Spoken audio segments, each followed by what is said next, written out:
Everybody should now that should be on board. That again, it's a busy holiday weekend. We appreciate you taking the time to be here with us. We're going to be talking about the medical advancements that emanate from the service of our veterans. And of course, we're the Medical Amateur Radio Council, and we're also healthcare hams, and the grand rounds on the air presentations are something that we do. The discussions are something that we do every week. So we, again, have discussions because this is our passion is medical topics. And we certainly have a passion for our veterans and want to honor them. So in honor of Veterans Day, I'm going to be serving as your net control and moderator. That's AA4FL. The history of Veterans Day. We all remember the 11th hour, the 11th day of the 11th month of 1918, that the armistice or temporary cessation of hostilities of World War I was declared. All quiet on the Western Front at that time, made famous in publication between the Allied nations and Germany. And there are videos about the celebrations that followed that. You can find those on YouTube. You can find many information just from Googling too as well. I will have this video available for you later, again with the active links. Just email me if you're not a Marco member and you'd like to obtain the link to the video recording. So we're commemorated as Armistice Day beginning the following year, and November 11th then became a legal federal holiday in the United States in 1938. It wasn't always called Armistice Day, or in other countries it might be Remembrance Day. And of course, this was a world war, so there are many different combatants and many different celebrations that took place. But in the aftermath, World War II and the Korean War, Armistice Day became Veterans Day in 1954, a holiday dedicated to American veterans of all wars. And for more details on the history of the holiday, you might look on history.com on their website. You look for a video, or just search on YouTube for a video on that topic on YouTube from history.com and Veterans Day. I think you'll find it fascinating.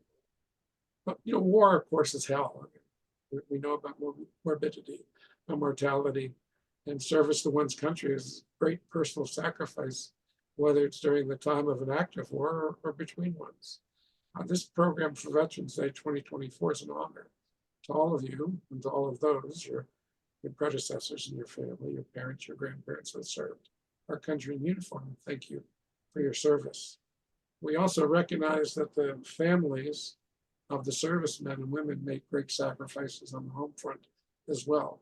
And many civilians work hard to support the troops and protect their safety, including those who develop medical advancements that reduce morbidity in war, as well as minimizing mortality during military service.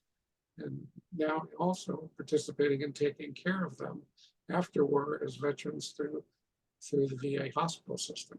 Many of our members and their families are part of that system. And we'll talk about that a little bit later on in the discussions today. Let me break one for ID. This is Whiskey Bravo 5 Delta, for those of you that are coming on a little late from the beginning of this discussion for Veterans Day. If you would like to check in and talk about your military service, we'd love to honor you. Please make your call for additional check-ins to Whiskey Bravo 5 Delta at this time. Go ahead.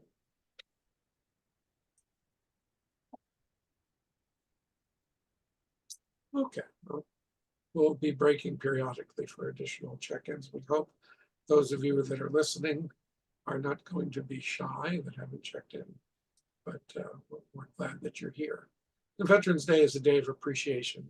Without advancement in medicine, more of those we honor on this day would be remembered on Memorial Day.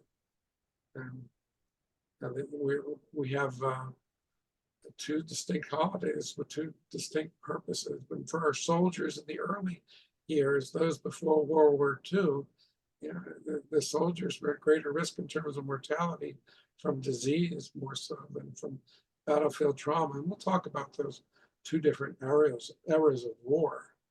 There's actually articles that discuss this in detail statistically and look at the percentages of total mortalities of deaths and how many emanated from disease and how many from battlefield trauma. And we'll discuss the advancements in medicine, medical science, how battlefield injuries were addressed, and the other social factors that help avert fatalities. It allowed patients to recover so you could become future veterans.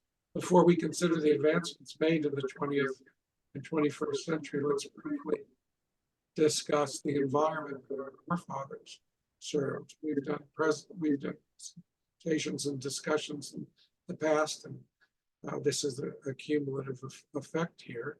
So we're going to be discussing some of those, and you'll be able to find that information or contact me for that information as well. Battlefields were not the sole risks. An example is the close quarters of troops in the Continental Army during the Revolutionary War. When coupled with poor nutrition that was present, the outcome was often morbidity that became fatality. Things like dysentery, fever, diseases were common, smallpox was epidemic at the time, to the point of a 30% death rate. And disease being a major part of everyday life in the American colonies, regardless of war, especially during that war, though, with every soldier dying of wounds in the war, 7 died of infections, including smallpox, malaria, and typhus. There's an excellent presentation from the American Revolution Institute.org, and if you look that up and look up medicine in the American Revolution, I think you'll be fascinated. And you'll find that doctors were influenced by ancient medical thought back then with the best of intention. You know, things were still being treating diseases with bleedings, leeches, and purges, and up to that time. And the video talks about saving soldiers and the medical practice during the Revolutionary War. In addition, we have on our Healthcare Hams YouTube channel a presentation that we did in honor of that particular discussion on our July 4th Grand Rounds in the Air. So please feel free to look for the Healthcare Hams YouTube channel. And if we look at the Revolutionary War, the War of Independence, and we look at the number of non-fatal wounds plus deaths, and the number of deaths and the percent lethality, we had a lethality of 42%, pretty high. That's a source that came from an article when I distribute the PDF, and you'll be able to actively look at that link yourself. But other sources say that 7,000 were killed in battle during the Revolutionary War, but 17,000 soldiers succumbed to illnesses. So battle wounds for the military doctor might have only been 5% of their care, but that was right after battle. 95% of it was for disease. And that's in that first era, of that disease era. It was a wonderful, as I mentioned, a wonderful production by the American Revolutionary Institute. And they put on a whole publicly posted catalog of an exhibit they held at the Anderson House in Washington, D.C. You can find that original document. Look for Saving Soldiers Catalog.pdf at the American Revolution Institute. It would be well worth your evaluation of that. So back then, the treatment for complex fractures in the 18th century, you're basically talking about, tourniquets and amputations. And during the war, the Continental Congress authorized 1 surgeon to serve in each regiment, and the training for the surgeons, for the most part, was apprentice-based.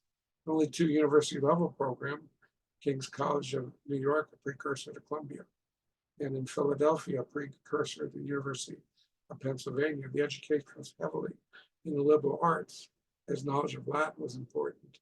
You had to be able to read texts on pharmacology, but they had little experience treating trauma. Obviously, in battlefield, that was a disadvantage. And what about disease that were caused by viruses back then? I mean, smallpox was predominant. We just talked about up to 30% fatality. I mean, what could you do to reduce the chance of fatality? So there was a procedure that sort of a precursor of vaccination. It's not really vaccination so much. It's called variolation. Dry smallpox scabs were blown into the nose of an individual, and they contracted a mild form of the disease. Upon recovery, the individual would be smallpox. The downside, which never be accepted today, was 1 to 2% of those that went through that procedure died. 1 or 2% is better compared to the 30% that died when they contracted the disease. But obviously that wouldn't fit in modern terms that would not be considered clinically acceptable. But for more details about medicine in 1776, see that discussion that we had in honor of Independence Day on our Healthcare Hams channel. There's also a PowerPoint of the program. And you'll be able to obtain that link and look at it if you ask me for the PDF of today's presentation discussion. Now let's pause one. This is Whiskey Bravo 5 Delta for the Medical Amateur Radio Council Grand Rounds of the Air. Do we have any additional stations, and not just Medical Amateur Radio Council members, any amateurs, particularly those that are veterans, who would like to be involved in today's discussion? We'd love to have you check in. Please make your call to Whiskey Bravo 5 Delta.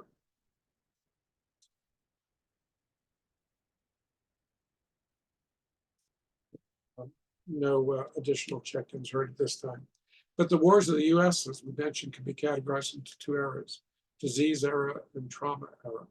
And there's an article, the article is by someone named Cirillo. It was called Two Faces of Death, Fatalities from Disease and Combat in America's Principal Wars, 1775 to present. So you can search for that, it's available on the internet. It was also discussed in detail in the program we did on morbidity in war, a special program for Memorial Day in 2024. And that is available for your review as well. And again, if you need that link, just email me. But if we look at the ratios of disease to death, and we've discussed those, there's clearly a statistical relevance up through World War I, where the ratios of people that died from disease versus combat deaths was extreme. By the time of World War I, it was getting closer to 1-to-1. But by the time we got into the trauma area of World War II, we're talking about a much lower level. 600th change, 94% change in reduction of deaths from disease. So we'll talk about why. I mean, anyone that's in the medical field can probably guess to that. Don't need to hear that from me. Let's go ahead and go through the diseases of World War I that allowed for those 1-to-1 disease compared to battlefield wounds. And then let's figure out what happened after World War I that allowed us to improve the statistics and the health of our population, both in the civilian population and the military, and what part of these advancements had to do with war itself. Well, in part due to the complexity of war, advancements in medical care were required to keep our troops healthy and to service wound from battle. So World War I had a huge impact on society, the troops involved in the general population, and the masses of individuals being transported to countries of battle was something different. This was a world war, after all. It created challenges of the medical nature because for troops, depending upon when they served, the local environment, how you arrived there, the living conditions added to the medical burden. You might be in an area that had problems with rat infestations. You might have been in a tropical environment. Diseases are different. Many diseases were prevalent: typhus, malaria, typhoid, enteric fever, diarrhea, yellow fever, pneumonia, and influenza, generously amplified by innumerable cases of venereal disease, trench diseases, and scabies. In addition, chemical weapons, they were causing damage to health. They were introduced to the battlefield. Things like mustard gas exposure, chlorine, phosphine gas.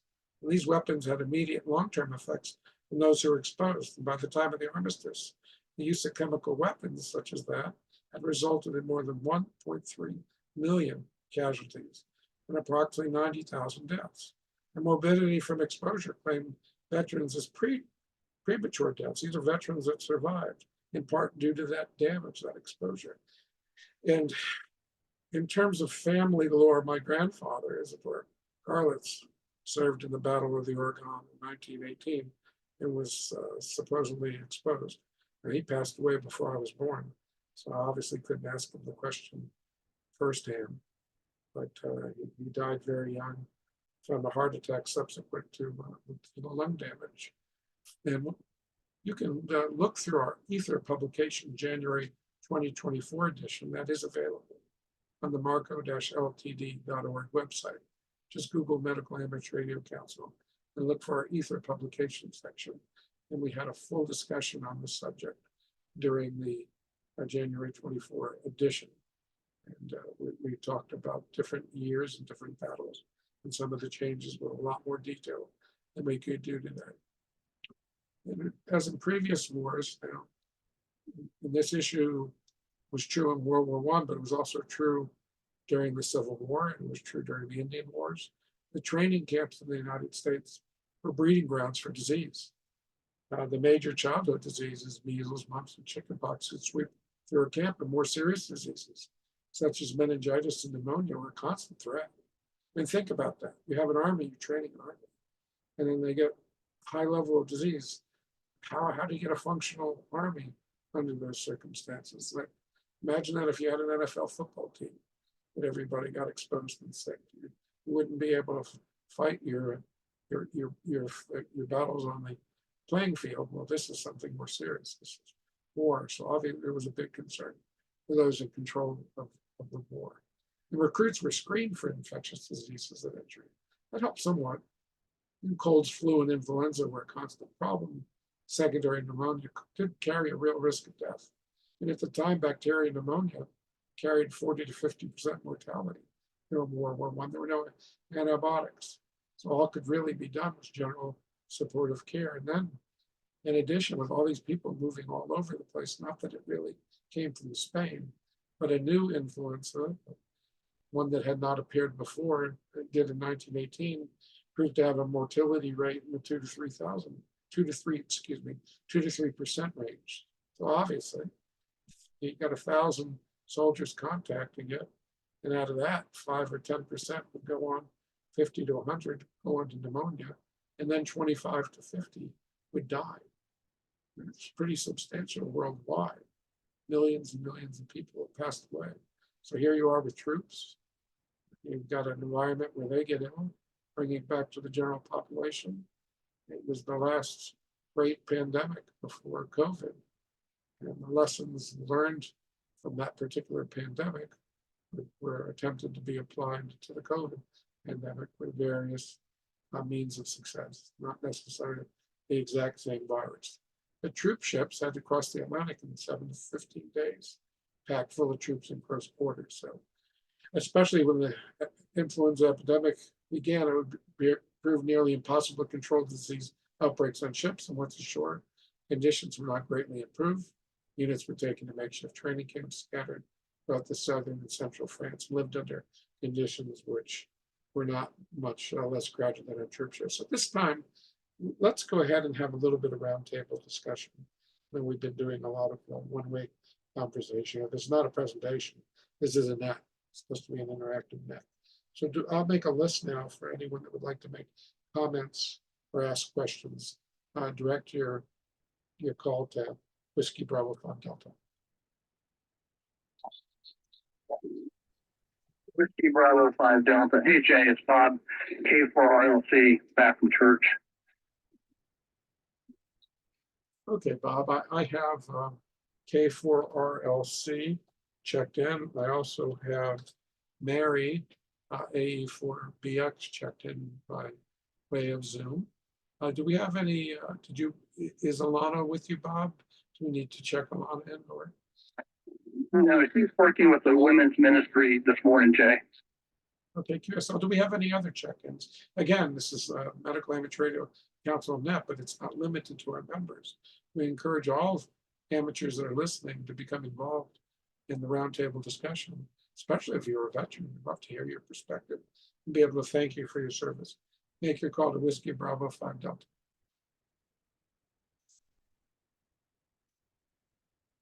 Okay, no additional comments or questions heard at this time, but there were other diseases that were, fairly.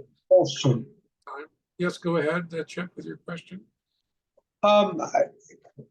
This is a fairly small matter in the grand scheme of things, but most people take for granted the short hair that was fashionable in men throughout the 20th century. But in the 1800s, all of the pictures of people from the Civil War, they had long flowing hair, big thick beards, and they all had lice. And when World War I came along, they didn't really have any treatment for it, so they basically just shaved everybody's heads and beards to get rid of the lice. And the military kept up that tradition all the way up to the present day. And people that served, once they got out, they just kept up that tradition. My father was a barber on a troop ship in World War II, which is why I know a little bit about this. But that was an important part of their public health policies, was just to keep the body hair and head hair under control so that people didn't get infections from insects. N5-RTF. Okay, thank you. N5-RTF, Whiskey Bravo 5 Delta.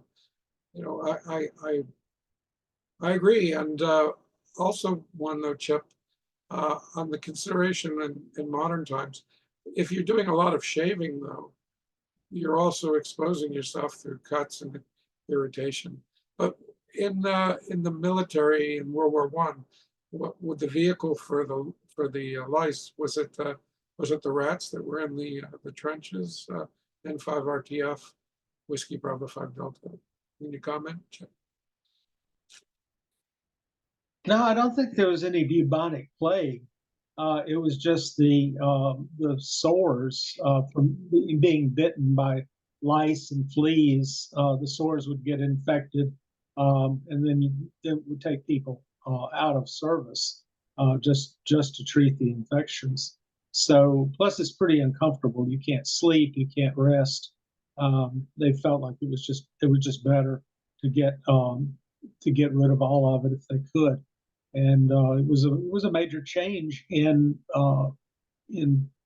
fashion for men to have short hair. It had not been in style really since the Roman era, that for men to have short hair.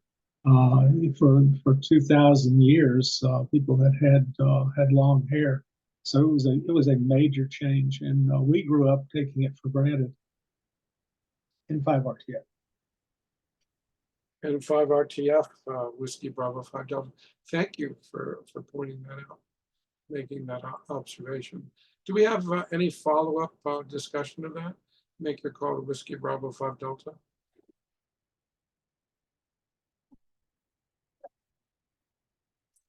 Thank you, N5-RTF. And this is the grand rounds on the internet of the Medical Language Radio Council. We're having an interactive discussion today on the topic of Veterans Day and the medical advancements that perhaps emanated from service in the military. So in World War I, venereal diseases, primarily syphilis and gonorrhea, were a chronic problem for all armies. And for the American Expedition Force, that was no exception. And primarily control was prevention. There were treatments for syphilis that involved mercury compounds, which are toxic. Gonorrhea could be treated somewhat ineffectively with local antiseptics, with a process best left undescribed here. But the antibiotic treatments, which would have regulated these scourges to mere annoyances, just didn't exist back then. So treatment was primarily a matter of waiting for it to heal, obviously. In an army, then you have someone waiting to heal. They're not necessarily on the battlefield. It was a serious discipline problem, which meant that the medical system became involved with the army judicial system, and neither the doctors nor the lawyers were particularly happy with that environment. There were trench conditions that were related to poor nutrition, and there's more than just trench mouth, trench feet, a whole host of disorders that have trench in the name and are related again mostly to poor nutrition. And they were soldiers were living in trenches, and all the armies are susceptible to all the epidemic diseases. Most American troops spent relatively little time in trenches compared to the others. We came in so late in the war that they were spared the worst of the trench diseases. And I still occasionally see the diseases, spirochetes and periodontal disease, trench mouth, where someone has extremely poor oral health and poor nutrition, and they're basically the gums between their teeth that start to get so diseased that they disappear, and their wide open spaces. But tuberculosis was still a major type of disease. That you could partly handle through screening. But one of the great successes of the Army in that war was the virtual elimination of tetanus. The bacterium specifically had produced characteristic symptoms, including rigidity and muscle spasms, thus the popular name lockjaw. And the spores of Clostridium were found widely in soil and can survive for a long time. Entering the body through a wound, the spores become live bacteria and release the toxins which produce the clinical system. Beginning in 1914, the British and French armies, they actually developed a tetanus anti-serum routinely given to patients with dirt-contaminated wounds. And they made it at the time by harvesting serum from horses injected with modified tetanus toxin. Anti-serum was effective immediately. Arguably, as better hygiene and debridement could have been in the source. Tetanus toxoid, which produces active immunization, however, was not developed to 1924. In any case, it takes several weeks for the body to build up significant immunity.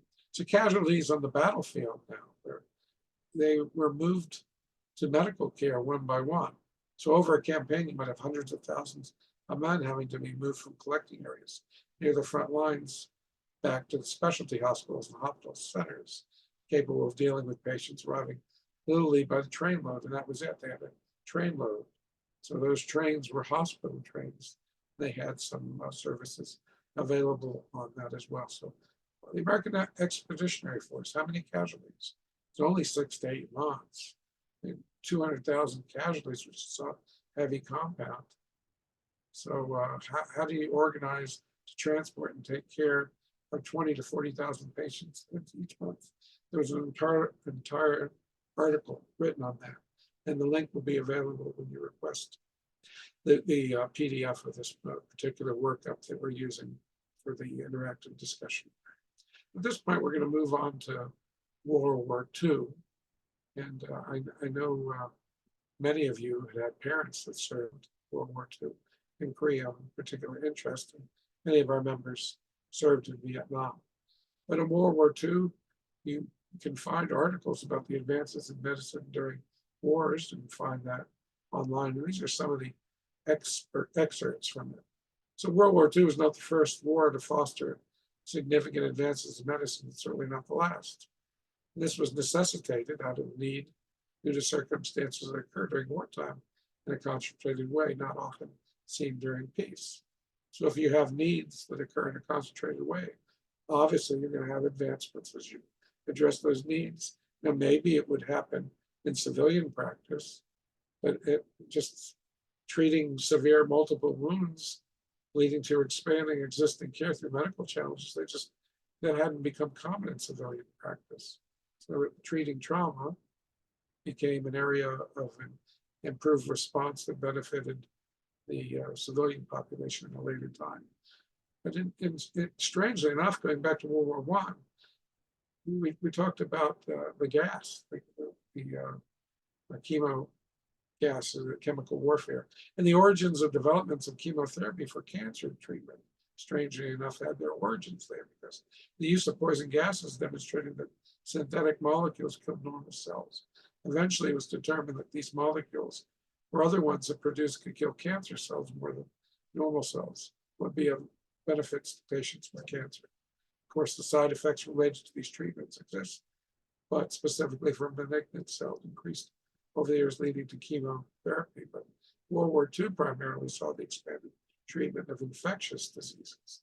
So the use of antibiotics during wartime became a tool for saving life. Sulfa drugs were discovered in 1935.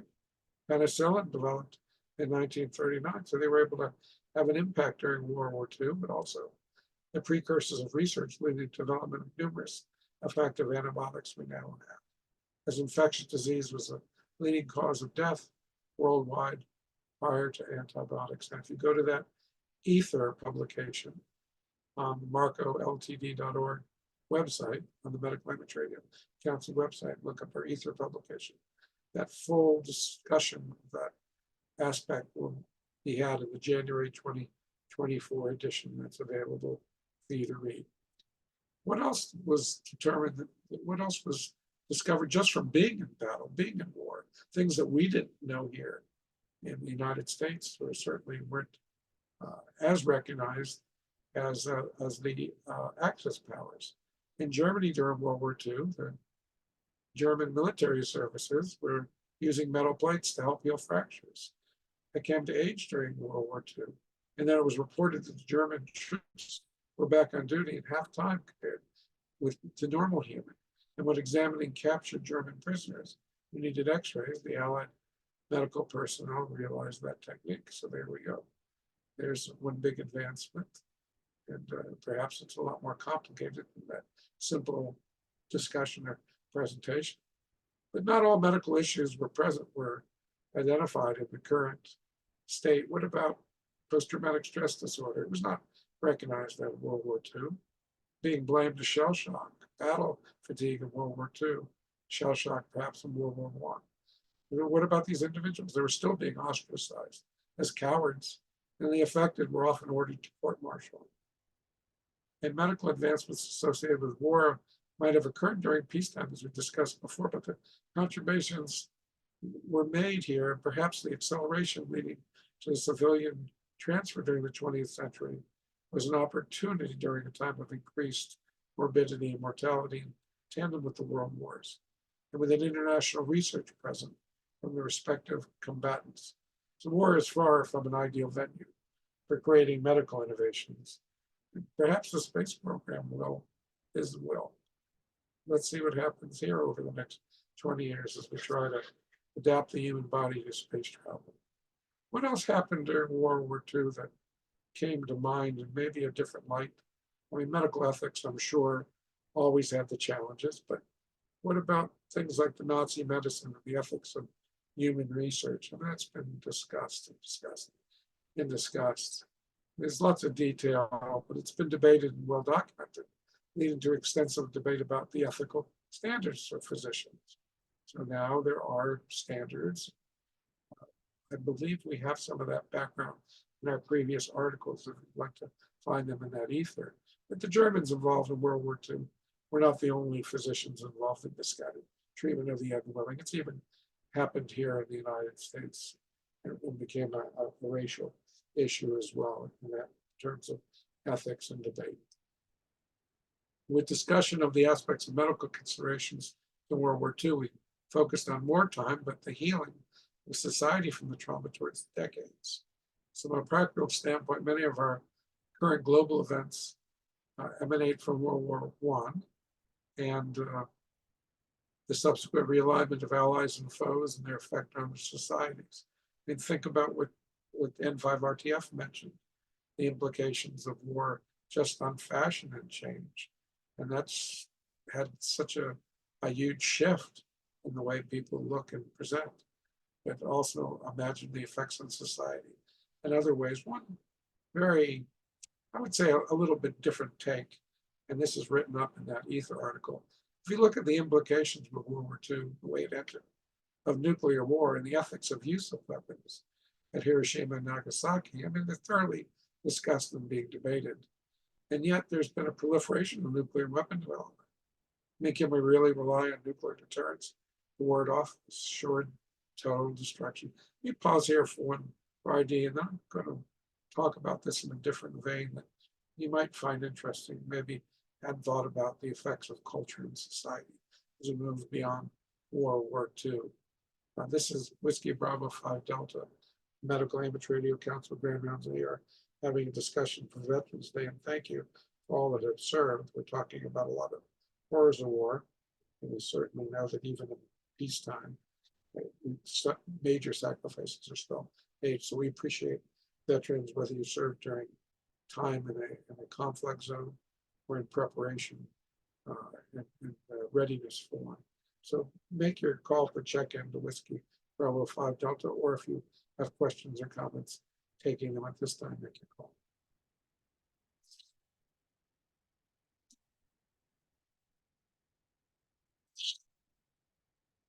Okay, none being heard.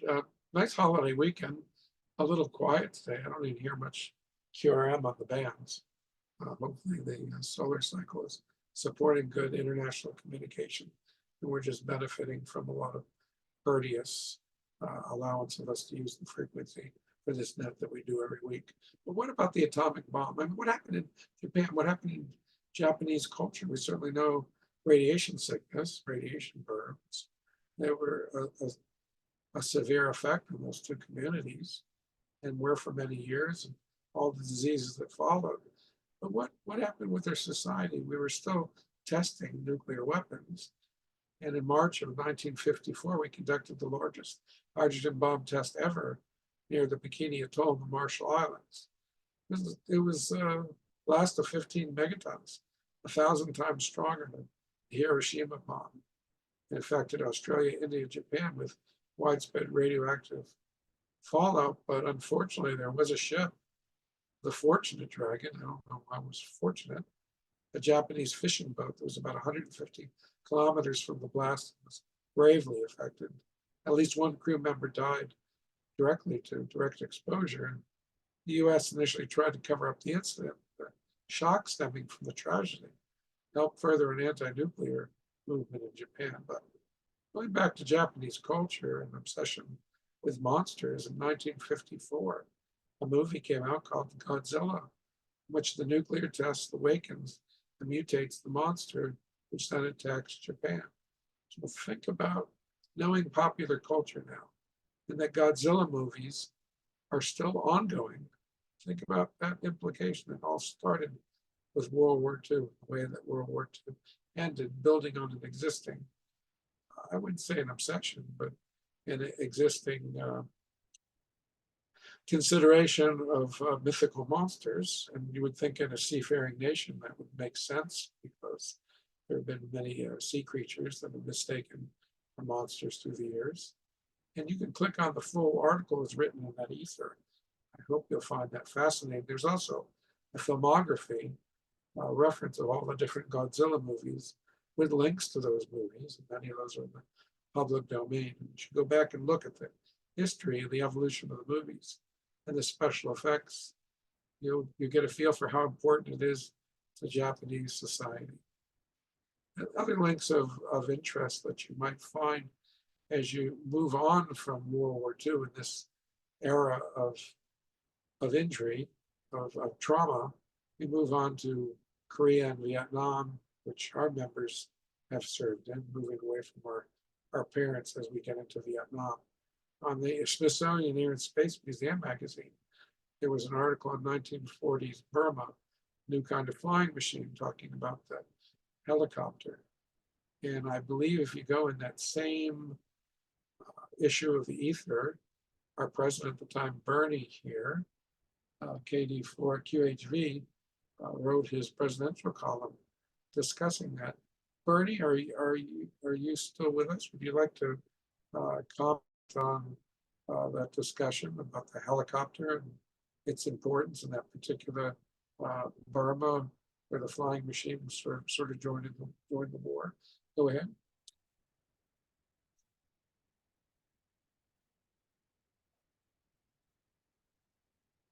Okay, I'm not copying Bernie right now, but his words are written up in that publication, the January 2024 ether.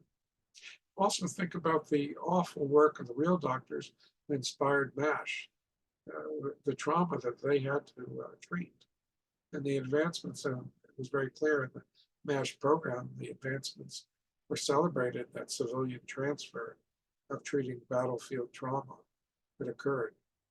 And Dave, KN0S is with us. Dave led the grand rounds in the air and December 10th, 2023, with a discussion of medical care during the Korean and Vietnam Wars. We have that recorded as an MP3 that's available. But Dave is with us here. KN0S. Dave, would you like to make some comments about that? Go ahead. The Korean War was MASH that popularized the fact that we could use helicopters, and that over the years translated a lot into our EMS people have also embraced the use of helicopters for evacuation of wounded and also of sick individuals, so people suffering heart attacks and strokes in particular. as well as trauma benefit from the helicopter transfers to get them in. That carried through not only from the Korean War, but also through Vietnam.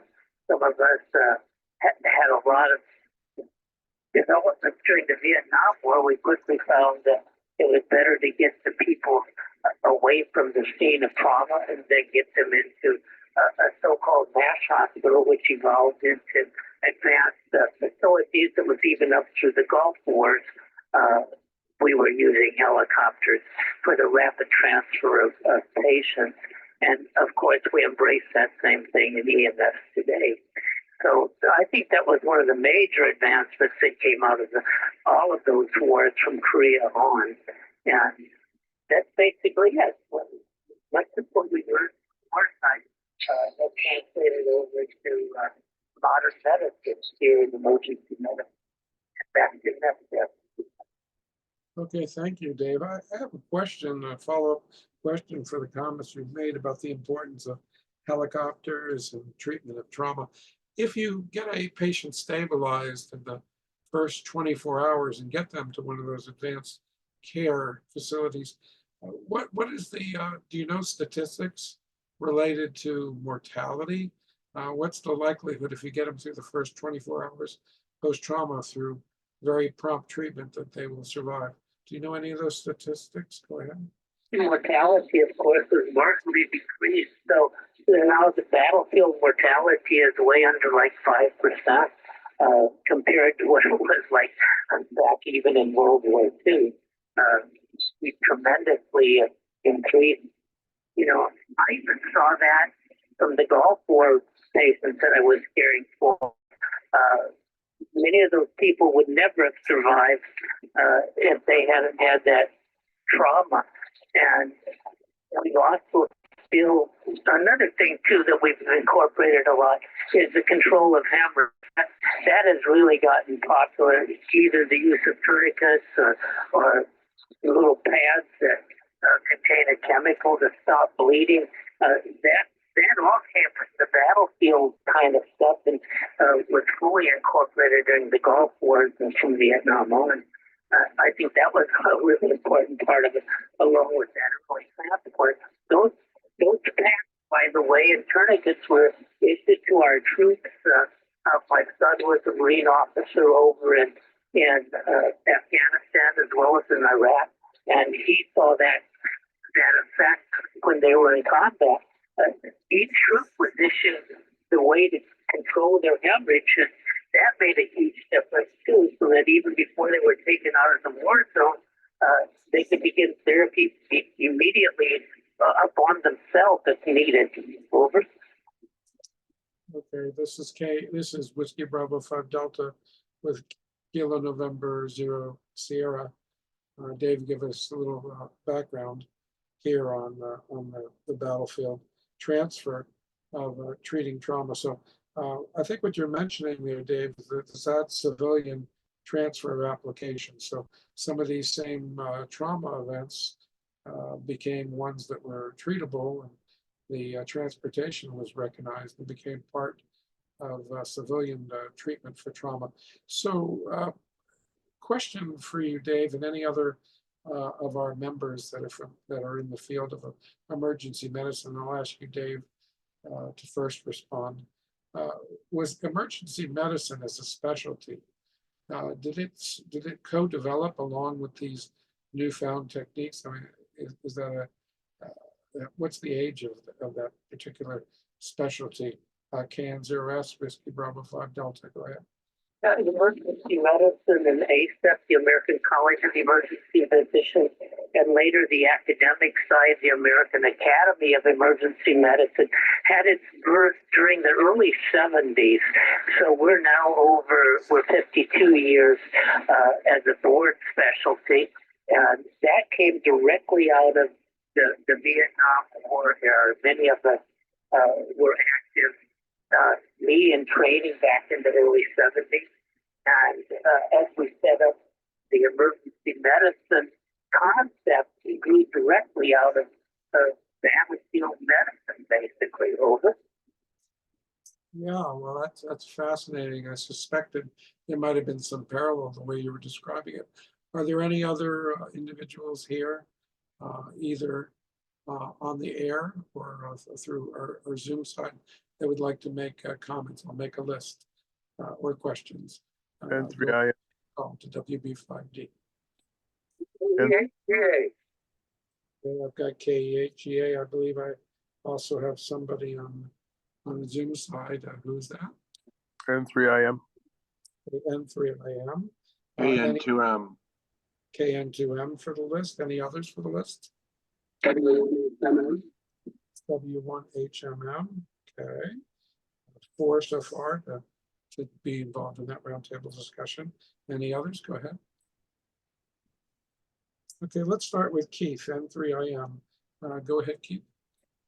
Yeah, the transportation issue really developed into having some of the larger airplanes turned into trauma center type things for transferring seriously injured troops from the field to the hospitals. And in those planes, it was almost like an emergency room. That's my comment.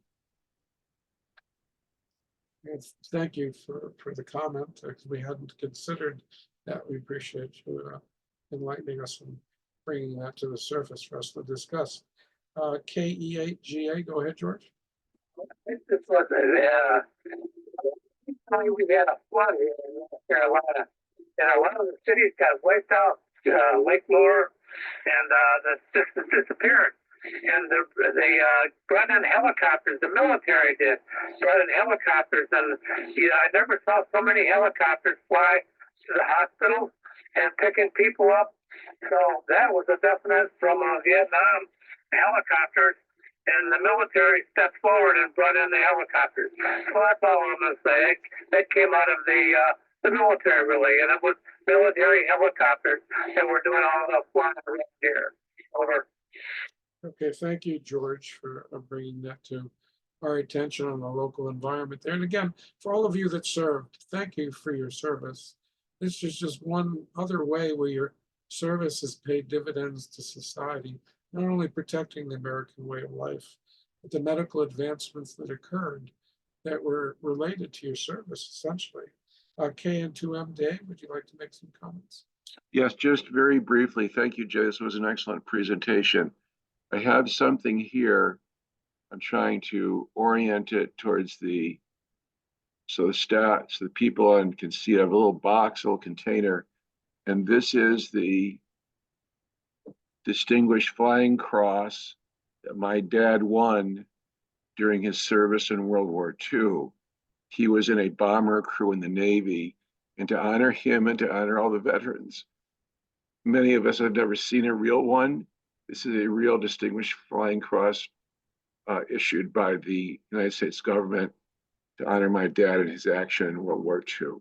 That's all I wanted to say. Good job, Jay. Yes, KN2M here with Whiskey Bravo 5 Delta. For those of you that are listening on 20 meters and can't see that visual, would be more than happy to share it with you. It will be in the YouTube video we create. And just contact me directly, either through the WB5D website, QRZ posting. And Dave, by the way, who just made that presentation, is our FCC trustee. Or you can also look for my email address at alpha 4 Foxtrot Lima.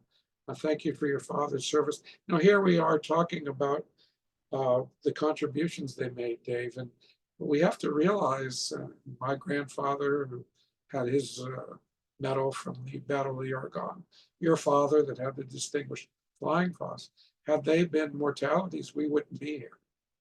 We wouldn't be existing, and our society would be different. For every loss of a person, society changed. So that's true of the people that did have mortality. They might have lost the next Einstein, for example. But let's appreciate all the contributions that were made by our veterans that allow us to enjoy the American way of life. We also had some comments here from W1HMM. Go ahead, Harry. I take the moment and point out that right around Korea and Vietnam, we started seeing the influx of trained medical providers into the civilian area after their discharge from the military. And they've been able to, they were able to parlay their skills into increased survival in the civilian sector as well. And that has continued, and I think what this has shown is the effectiveness of getting offenders into the field and on the scene of an emergency fasting rather than just people that can die fast and help big muscles to carry stretchers. The things that have been learned, we talked about wound care and things like that. When you look at CPR training, automatic defibrillator training, and now the stop-the bleed training that we in the NF are doing significantly, you're seeing that we're able to take more and more of the military mindset and where they are to the civilian and have very positive effects on people of today that are not in the military. And I think it's wonderful that the military was able to get that started and to prove that it did work, and we've been able to run this thing. Okay, thank you, W1HMM. Harry, I'm afraid you were QRM during part of that. But Harry wanted to point out to us that that the military training that prepared for dealing with emergencies, that transferred to civilian populations as well. So that's an additional benefit in the emergency medical services here. Those experiences obviously were developed because they needed to save lives in high numbers in short time. And all that transfers to the civilian side. So again, thank you for all of those that you were in service to this country, working in that avenue of the emergency medical services. Do we currently do so for the civilian side, which I believe you do, Harry. So thank you very much for your service to your patients and your community. W1HMM. This is Whiskey Bravo 5 Delta. Anyone else that would like to make comments? I'll continue a list and take additional individuals that would like to contribute. Make your call to WB5D. KD5QH. So I've got two. I've got KM0S, and there was another person. KD5QHV. Okay, KD5QHV. Bernie, we're glad to have you back with us. We were looking for some input before on the helicopter side when we talked about Burma. Why don't you go ahead and talk about that? Because I know you brought it up in your president's column in January 2024. Let me turn it over here first to Bernie, KD5QHV. Go ahead, Bernie. All right, real fine, Jay. A number of things. One, the helicopter ambulance thing is really panned out in many communities, especially more rural as well as major metropolitan areas. Because of that very reason, you can take someone who's seriously injured and move them very quickly, and that makes a difference in many cases whether or not they'll ever die. One of the things that happened after Vietnam is all the medevac pilots that were involved, in particular in Vietnam and other places, all ended up at Fort Sam Houston, where there was a glut of helicopter pilots and one unit. And the Surgeon General had a problem. He could let them all go play golf, or he could find something for them to do. And that's what they did. That's when they farmed out the helicopter aviation assets that were all hanging out on the golf course at Fort Sam Houston in San Antonio, and they started the MAST program, the Military Assistance to Safety and Traffic. They deployed them to all the major military installations in the country and also overseas, and they were now responsible for providing emergency evacuation for via helicopters at the local installations, as well as working with the local law enforcement and so on and so forth, working with MAST. One of the things that they couldn't obviously intercede where people could possibly make money doing this type of work. So I experienced in my 3 years as a medevac pilot in Fort Polk, Louisiana, is we had a lot of indigent patients that we moved about throughout the state. And for us, it was, it was rewarding. It was humbling because you saw some of the people that they loaded on board the aircraft. And I know of one incident where they loaded a patient down the aircraft and they immediately took him off back into the hospital because he wasn't stable. If you're gonna be in a helicopter for an hour, you got to be reasonably stable to get to the next stage of treatment, or it's just not going to work. And I only saw one case where someone was removed from the aircraft and back into the hospital because they weren't in a condition to travel. But we did a lot of it. We did it for the military. We did it for civilians. The state police would call and say we've got an incident, accident at Highway 181 or whatever, and you dispatch an aircraft down there.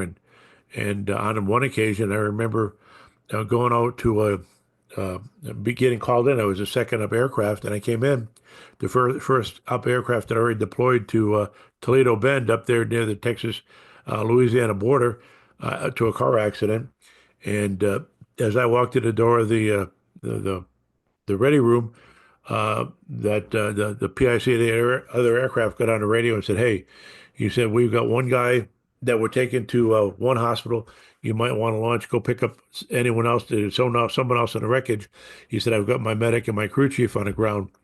Now, to be a medevac pilot's one thing. To land at a site in the middle of a road, ground guided by the state police, and look out at the wreckage 50 or 60 feet in front of the aircraft and see the medic from the other aircraft tending to the patient, the other guy's crew chief, and the state police with the jaws of life cutting the car open so he could get the other patient out, and then my medic going over there to get in the middle of it, get the patient out, and get him on board the aircraft.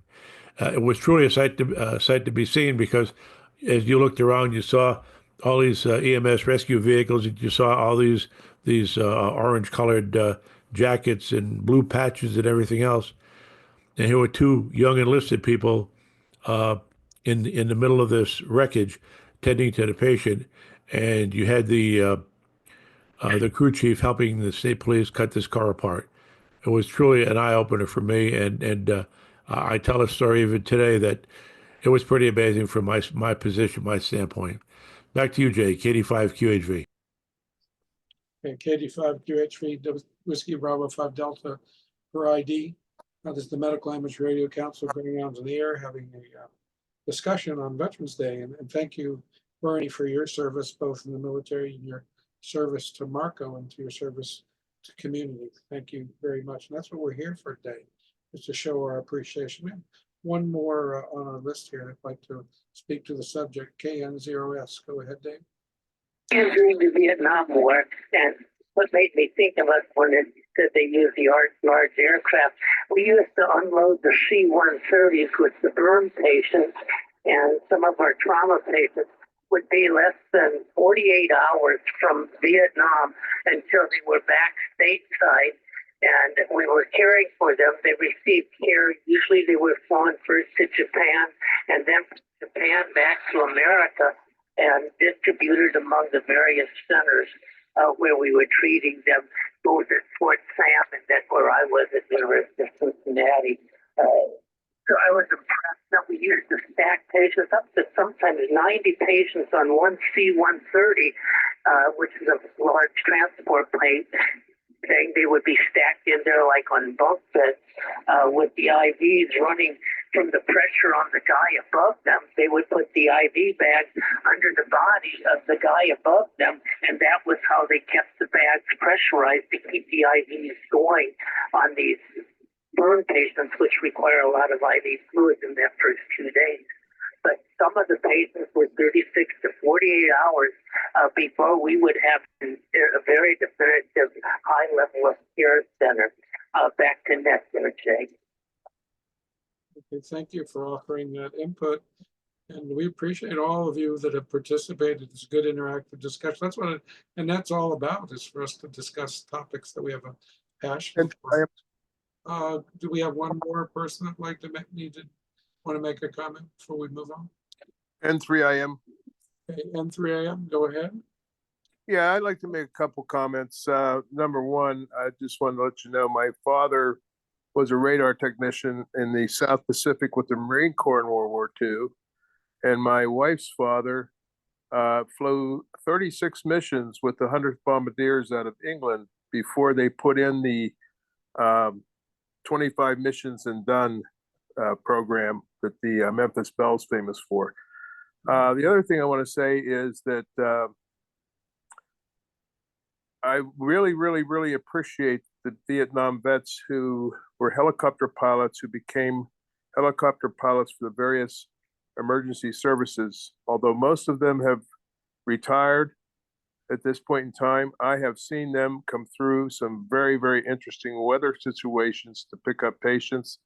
And if it weren't for the experience they had in Vietnam, I don't know that they would have been able to do that, because I've seen newer helicopter pilots who wouldn't fly in that kind of weather. So really give my kudos out to the retired Vietnam helicopter pilots who went into the emergency medical flight services. That's it. Okay, thank you, Keith. N3IM, Whiskey Bravo 5 Delta AA4F Alpha Mike. So as we look at the war, particularly World War II, and contrast it to Vietnam, in World War II there were 11,260,000 that served, and deaths from diseases were almost 15,000. The combat deaths were almost 230,000.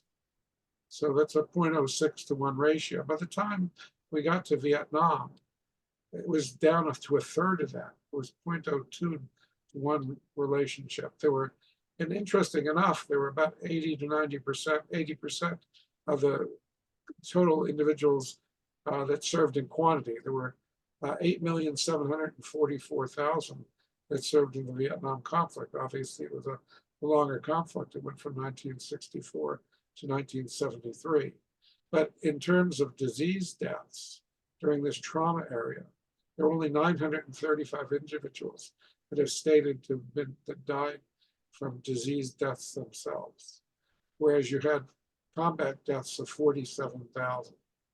So that's a 0.017 actually. Very, very successful in preventing the mortality and treating diseases, preventing the mortality from diseases. Obviously, the combat deaths were very substantial at 47,000, but when you compare that to the fact that in World War II, there were 11,260,000, there were 229,000 combat deaths.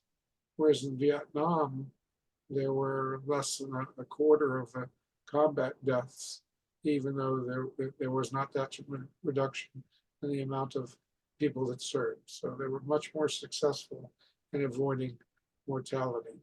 And again, those statistics can be viewed. If you ask for a PDF of the presentation, just email me. We were talking about a few of our members, and we heard from Dave and KN2M and his father earning or being awarded the Distinguished Flying Cross. And I had mentioned my grandfather in World War I having a medal for serving the Battle of the Argonne. But we have distinguished service at a very high level amongst our members. Now, Al couldn't be here with us today. Al Breland, KA7LOT. Al's 85 years old. He served not only with the 82nd Airborne Division, and then the Military Assistance Command in Vietnam Team 162, which was airborne too. And he was wounded in 1969, and he was awarded the Purple Heart, the Bronze Star, and the Combat Medical Badge. So what was the Medical Assistance Command in Vietnam? Well, they were often teams of small groups of U.S. Army officers assigned to remote areas, supported only by South Vietnamese forces. So you can see why they would have been extremely exposed and at risk and dedicated. And you can read, but it's an MACV team, referred to as MACV, the Medical Assistance Command, Vietnam. You can read about that. You can Google that. You get the presentation from me. You'll have an active link.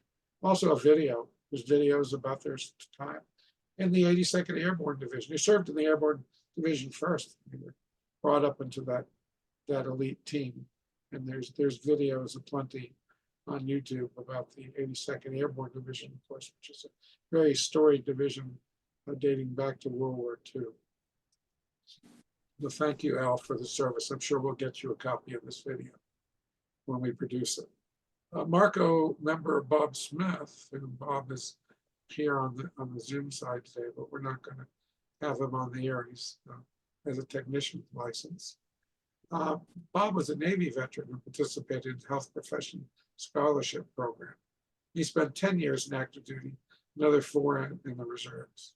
And as we look at some of the photographs that I've seen, Bob sent me some photographs, when it comes to mind what Chip had mentioned about facial hair. And Bob mentions that he may be old, but when he was in the Navy, it was cool. And there's a picture of him that he sent me with his colleagues in the Philippines as young general medical officers.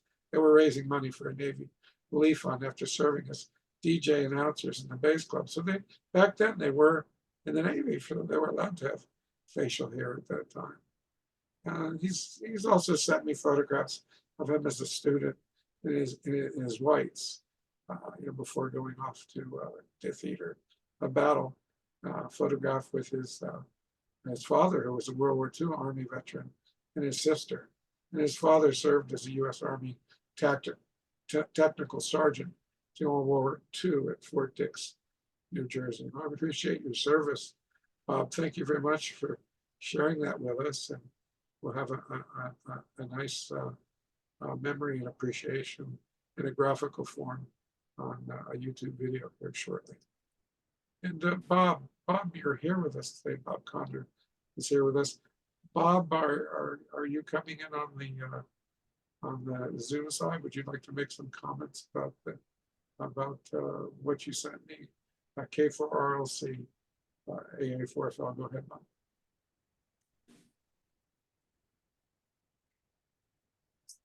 Perhaps Bob had to leave a little early. One more try, Bob. Are you still here with us? K4RLC, AA4FL. 4FL, AA4FL, K4RLC, over. Okay, you're coming in on the HF side. Go ahead, Bob. Do you have access to the slide I created on your family service? Over. No, sorry, I don't have Zoom today. Appreciate you doing that. Sure, I'm a Vietnam era veteran in the Navy, but they put me in the North Atlantic Fleet on the other side of the world.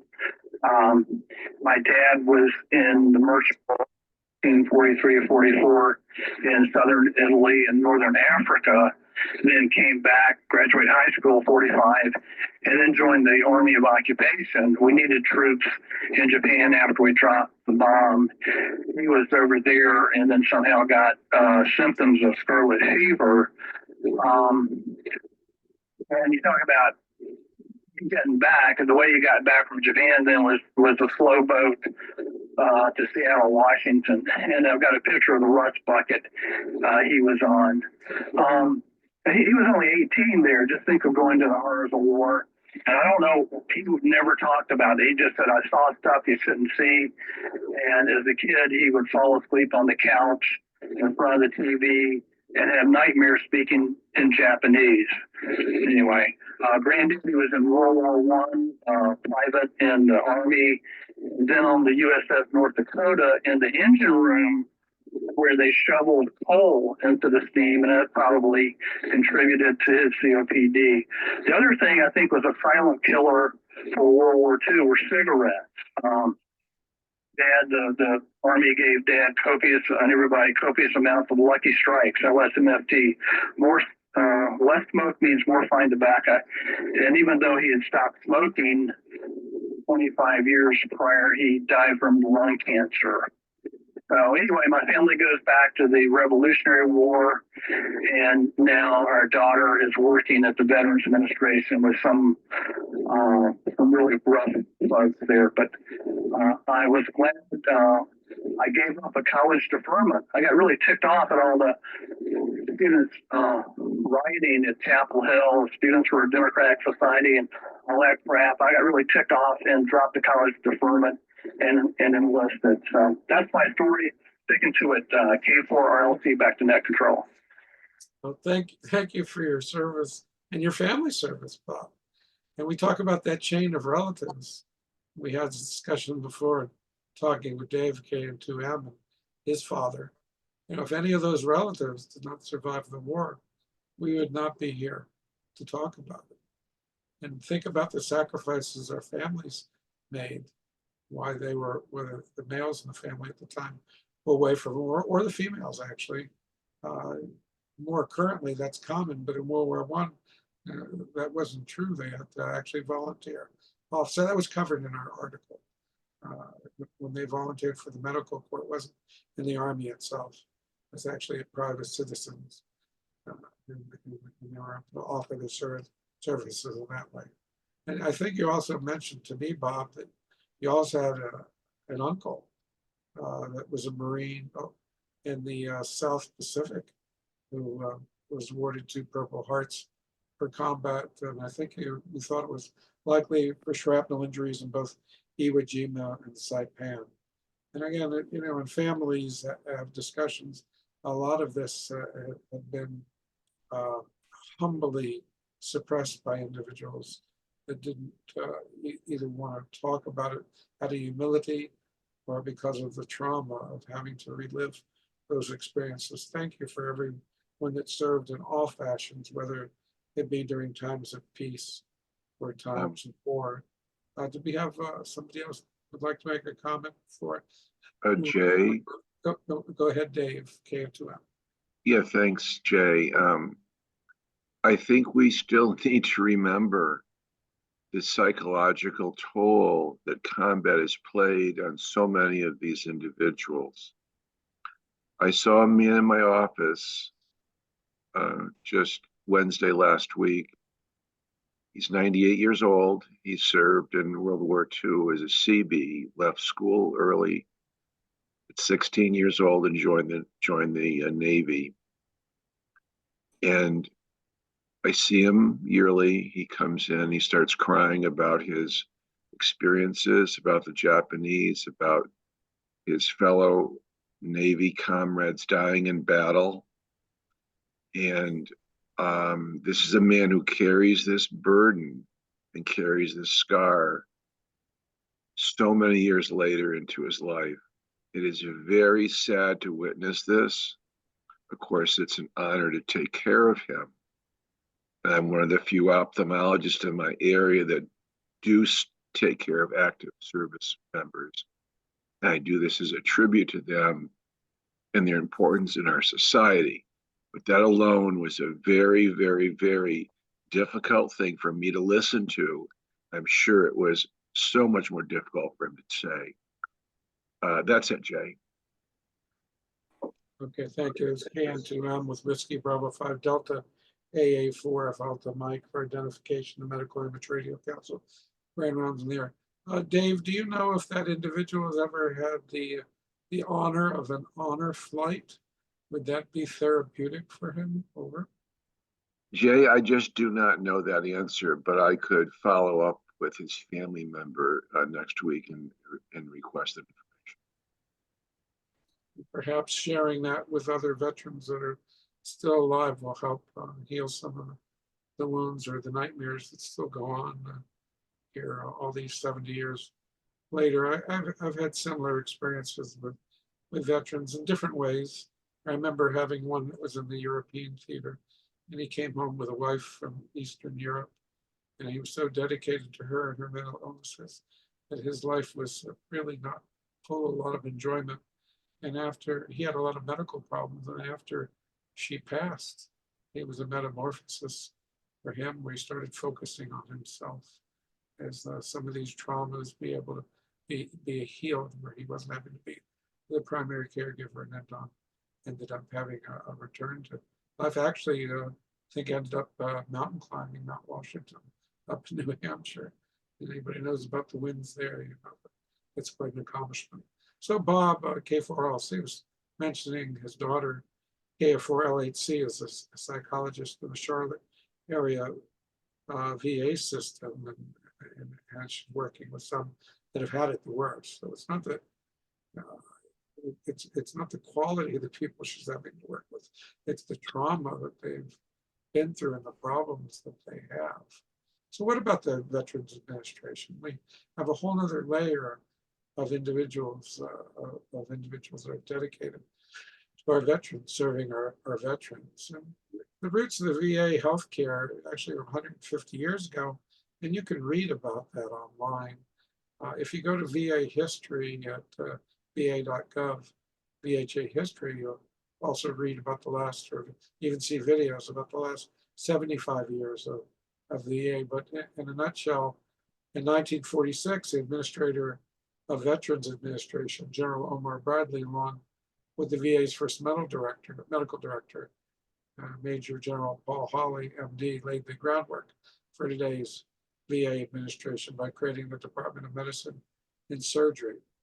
And they expanded access to care for veterans during the post-World War II era and instituted a range of initiatives to create what is now known as the third generation of veterans healthcare. Because think about World War II in that era. Look at all those veterans we talked about, those that served in the battle. We're talking like 13 million people in the battlefields and 16 million new veterans overall.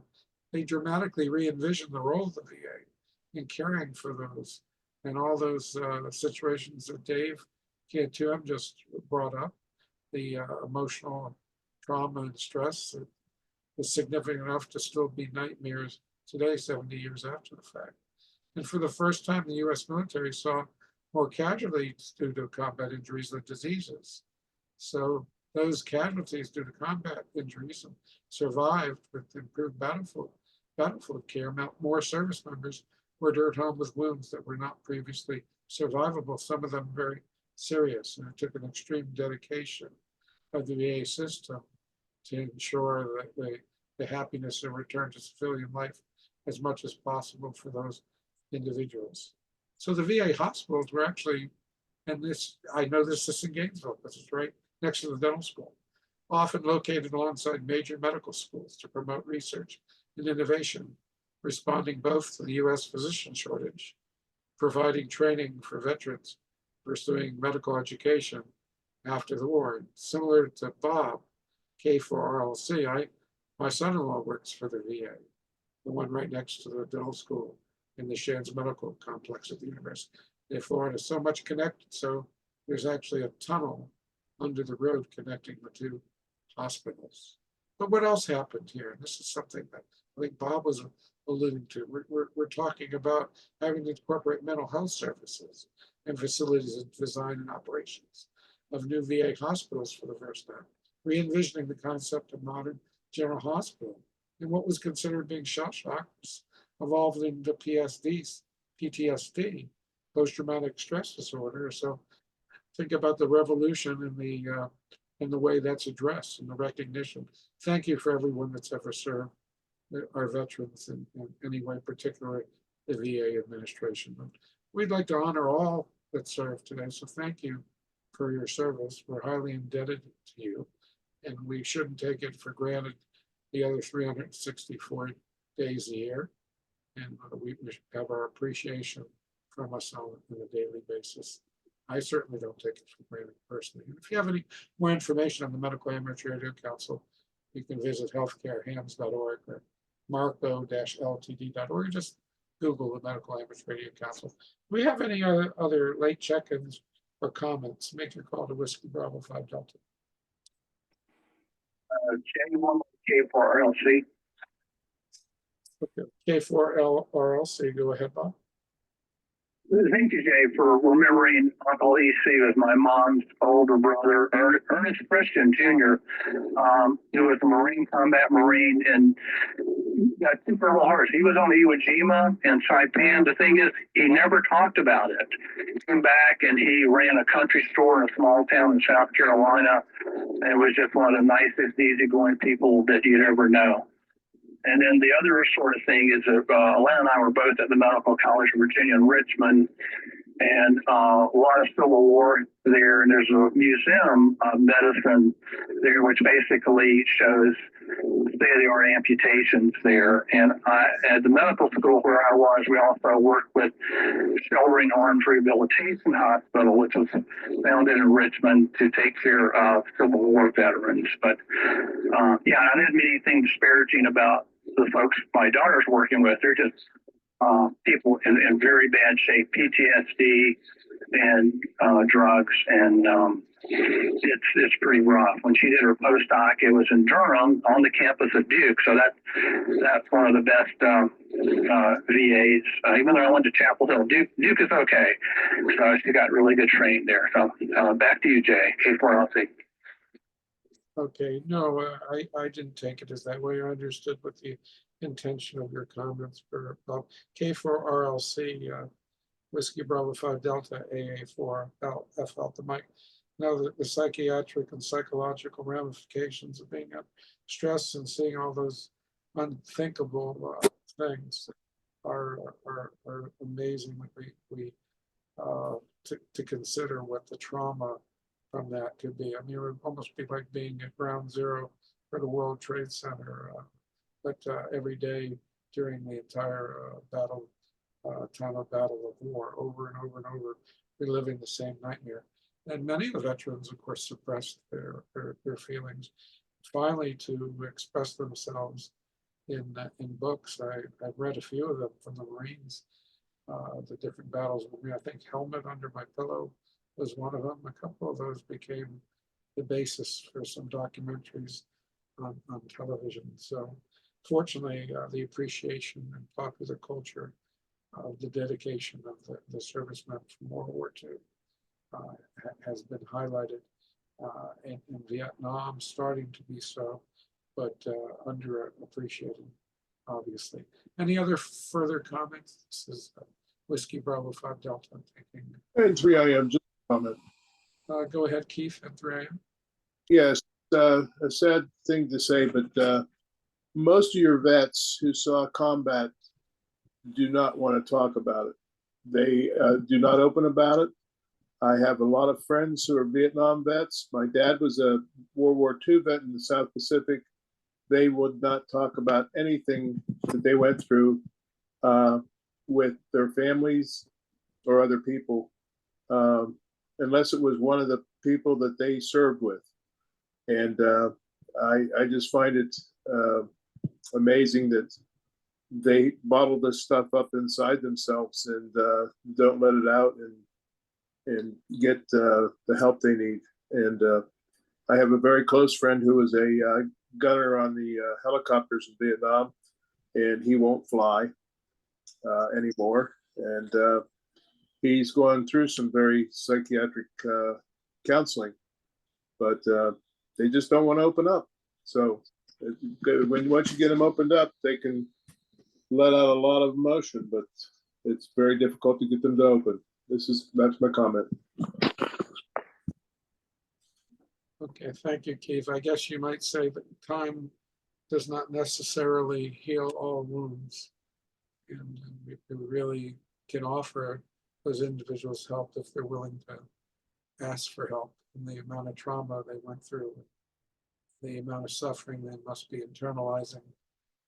And, perhaps when some individuals write books, where it ends up in popular culture, or there's documentaries, maybe that is a coping mechanism. Maybe some of that stress can be relieved. But it's sad that anyone would have to go through that amount of trauma. And again, we're indebted to our veterans. And today, our discussion about the medical advancements because of their service when they were in uniform is important to not undervalue. We need to show our appreciation every day for those that have served. Any other comments before we bring the net to a close this week? Make your call to Whiskey Bravo 5 Delta. Yes. Okay, KEHGA, go ahead, George. I just want to make one comment. Thanks for today. Today brought back lots of memories.